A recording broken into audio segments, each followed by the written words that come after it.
So just got done making a modification to the snout for the blower, and basically what I had to do was remove this older pulley right here, and that was sitting on the front here obviously, and the way that this was sitting, it would not line up with my F-body accessory belt drive kit.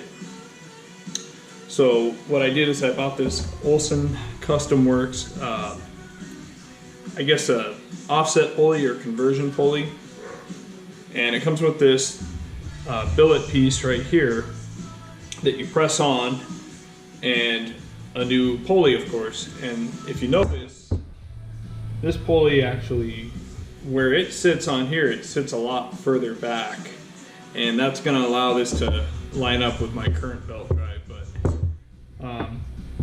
in here there was a couple of tabs or casting that were sticking out quite a bit, so I just used a angle grinder and cleaned that up and checked it with some type of level and just made sure everything was flush. So did a little test fit on here, put this guy on and just kind of put a little bit of pressure on it so it's sitting flush, and it's got a nice smooth operation, no rubbing. I don't think it's going to be an issue. In the instructions, it actually tells you to put about 3 layers of blue masking tape in order to kind of create a little more space, because these will expand with heat and everything, so it's just to kind of help assure that you're going to have enough clearance so there's no rubbing or any issues like that. So when you're pressing this on, most important thing is you want to press right here in the center. You don't want to press here because you're going to push that pin out, and if you push that out, you're going to be in big trouble, and you don't want to put any pressure on this. So just in the center here is good, and then I just had this on the other receiving end of the press, and it went in real nice and smooth, no issues.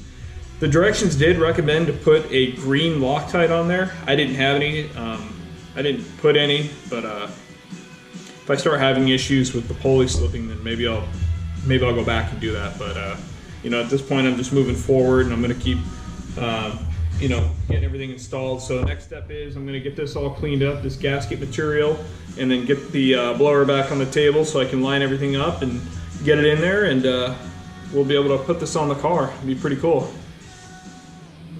So I've got the snout here ready to go. Just put some silicone on it, and we're going to put it back in. Put all the 5 bolts back in. Going to get the isolator lined up, and should be ready to go.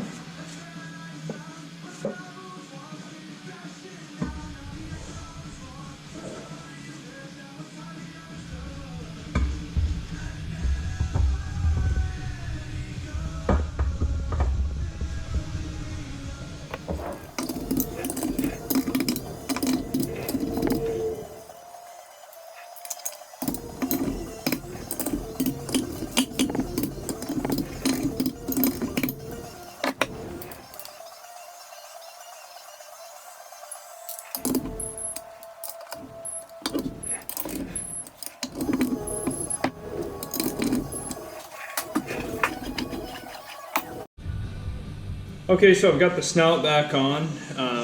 I used an RTV on it. I happen to have the 3-bond, which I get from Nissan, but probably overkill for what we're doing, but hey, I don't want any leaks, so should work just fine. But next I'm going to put on this pulley, and they give you some bolts with the kit, so I went ahead and put a little bit of Loctite on there just because I don't want it to come off or have any issues. So the torque value is not very high. It's like 109 inch-pounds, so you don't really want to just go in there and smash some bolts in, but I am going to use my electric impact just to kind of drive them in, but obviously I'm not going to drive them in there and strip it out and blow this thing out, but just to help get it started, because I know you don't want to sit here and watch 3 minutes of me driving bolts in by fingers, so try to speed this process up a little bit.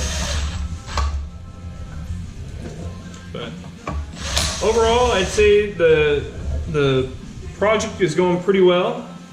So far, everything is kind of lining up the way it should. I laid the supercharger on the engine last night. I pulled my old intake off and just wanted to kind of get a feel for how everything's going to line up. A couple things I can see that may be an issue like the vent steam line for the coolant system.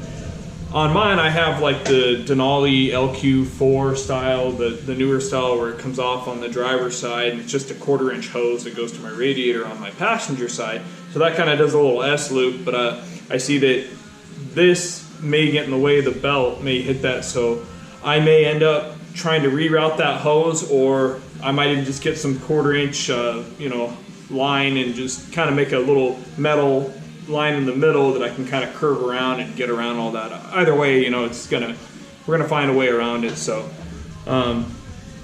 for this, like I said, it's 109 inch-pounds. All you need is just a basic 109 basic inch-pound wrench, and if you don't have one, I'm sure you could probably torque these by hand with a 1/4 inch wrench and get pretty close. But I mean, as you can see, it's not a very high torque spec, so you don't really want to go too nuts on these anyway. It's not really a whole lot of pressure to get to 109, but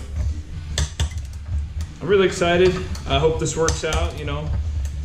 Everything's been kind of crazy with this quarantine stuff, and everybody's going wild in the world, but not me, man. I'm just sitting at home building cars, so it's no different than what I would have done anyway. So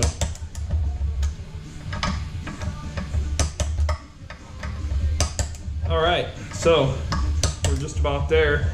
Next thing I gotta do is I'm gonna probably plug up these holes, put the plugs on those. I'm gonna install the vacuum little actuator with the vacuum lines that I picked up as well.